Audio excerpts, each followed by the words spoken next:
You were my safe choice, she said. So I let her chase her passion.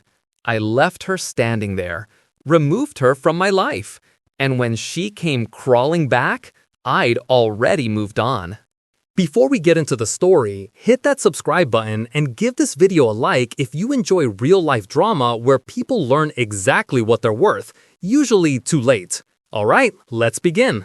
My name is Aaron, I'm 32, and I work as an operations analyst for a logistics company. Nothing glamorous, nothing flashy, but stable. I've always valued stability. My parents raised me on the idea that you don't need to be the loudest in the room, just the one who keeps his promises. I thought my girlfriend, Jenna, appreciated that about me. We'd been together for 5 years. 5 years of quiet routines, Sunday grocery runs, Netflix nights, weekend breakfasts at the same diner where the waitresses knew our orders. People said we were the balanced couple. I thought that meant solid. Jenna called it comfortable. I figured that was a compliment. It wasn't. This whole story starts with my old roommate texting me out of the blue. Dude, alumni weekend next month, you coming? I almost ignored it. My college years weren't wild or legendary. I had a small circle, a work-study job at the library, and the GPA to maintain. But Jenna was excited.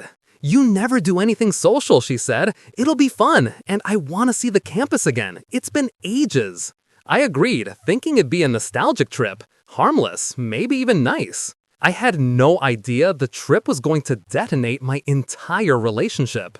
As the date got closer, Jenna started acting off. More time on her phone. More comments about how maybe change is good.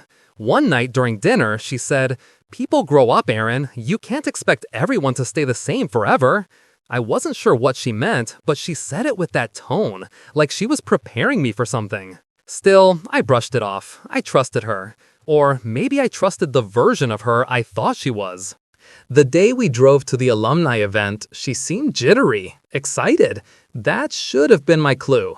I thought she was just hyped about seeing old friends. When we got to campus, I parked near the student union. Jenna fixed her hair in the mirror for almost 5 minutes. Then she turned to me and said, "Let's try to have fun tonight, and don't take everything so seriously, okay?" I laughed. Am I that serious? She gave a little shrug. Sometimes, but it's fine. Not everyone needs to be the adventurous type. It sounded innocent. It wasn't. The event was at the renovated gym. Open bar, catered food, loud music, the usual reunion atmosphere. At first, it was nice. People remembered me more than I expected. I introduced Jenna around, proud to show off the woman I thought I'd build a future with. Then he walked in. Cole Henderson. If you went to my college, you knew Cole. Student body president, lead guitarist in a campus band. The kind of guy people described as magnetic, which was a polite way of saying he thrived on attention. He spotted Jenna before he spotted anyone else. "Jen," he shouted across the room. My stomach dropped. I hadn't heard anyone call her that, not even me. Jenna spun around, face lighting up like a Christmas tree. "Cole, oh my God!"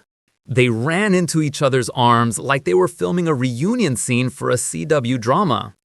I stood there smiling like an idiot while they hugged, too long, and he whispered something in her ear that made her giggle. I introduced myself. Cole gave me this brief handshake, eyes already drifting back to her. "Aaron, huh?" he said. "Didn't know Jenna was seeing someone." They talked for almost an hour. I tried to join the conversation, but half the time they were reminiscing about stories I'd never heard. Late-night parties, road trips, some camping weekend where everything went wrong, but it was perfect. Every time Cole complimented Jenna, she blushed. I hadn't seen her blush at anything I'd said in years. At one point, Cole said, "Man, Jenna, I always thought you'd end up with some creative type in New York or LA. Didn't imagine..." He nodded vaguely at me. "This." Jenna didn't defend me. She laughed. I felt something cold settle inside my chest. Later that night, after a couple drinks, Jenna made her big speech, right in front of Cole's little group of admirers. She said, "Aaron is safe, you know?" Everyone quieted down. She continued, He's the guy who pays bills on time and reminds me to book dentist appointments. He's steady. I guess that's why I stuck around. He's a safe choice." Cole chuckled awkwardly. Someone else winced. I stood there, waiting for her to say she didn't mean it. Then she added, almost proudly, "But seeing everyone again, I realized maybe I settled too soon." My vision tunneled. People whispered. Cole looked uncomfortable. Jenna sipped her drink like she hadn't just detonated the relationship in public. I didn't raise my voice, didn't curse, didn't argue. I just took my jacket off the back of my chair, set my room key card on the table, and said quietly, "Find someone else to drive you back." Her smile finally disappeared. I walked out. I slept at a hotel down the street. She tried calling 8 times. I blocked her the next morning. When we got home, I packed her things neatly. No drama, no notes, no closure. She came by 2 days later to pick up her stuff and found the key taped to a box.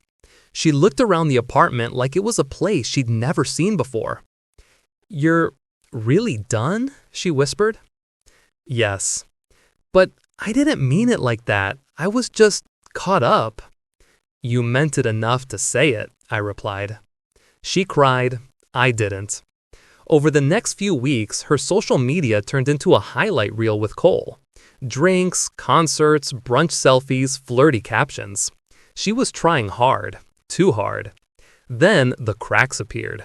Mutual acquaintances told me Cole wasn't serious. He hadn't been single in years. He just acted single. Jenna was thrilled at first, until she wasn't. Someone sent me a screenshot. "Jenna, can we talk tonight?" Cole, "Can't. Busy." Jenna, "Busy with who?" Cole, "Don't worry about it." 2 weeks later, Jenna emailed me, a long wall of text. She admitted she felt alive around Cole, like she was reliving old days, but she also admitted he treated her like an accessory. "I didn't appreciate what I had," she wrote. "I miss feeling secure. I miss you." I archived the email without replying. Life went on. Work improved. My sister set me up with a friend of hers, Mara, who was the definition of patient warmth. She listened more than she talked. She didn't need grand moments. She appreciated the small ones. One night she said, "I like that you're steady. It feels safe in a good way." And that simple sentence healed something Jenna had broken. Months later, at a birthday party for a mutual friend, I ran into Jenna again. She looked worn out, still pretty, but there was something missing in her expression, something tired. Her eyes widened when she saw Mara on my arm. She approached me when Mara went to grab drinks. "Aaron," she said, voice trembling, "can we talk?" "No," I said gently. She swallowed. "I messed up. I know that. I didn't think you'd actually leave." "You didn't leave me room to stay." She blinked rapidly, trying not to cry. Do you love her?" "I don't compare people anymore," I said, "but she respects me. That's enough." Her face crumpled. "So, it's really over?"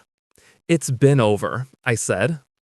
I walked away, back to Mara, back to the life I built after everything cracked open. And for the first time, I realized something important. Being someone's safe choice isn't an insult. It's a compliment. But only when the person actually values safety. Jenna didn't. Mara does. That's the difference.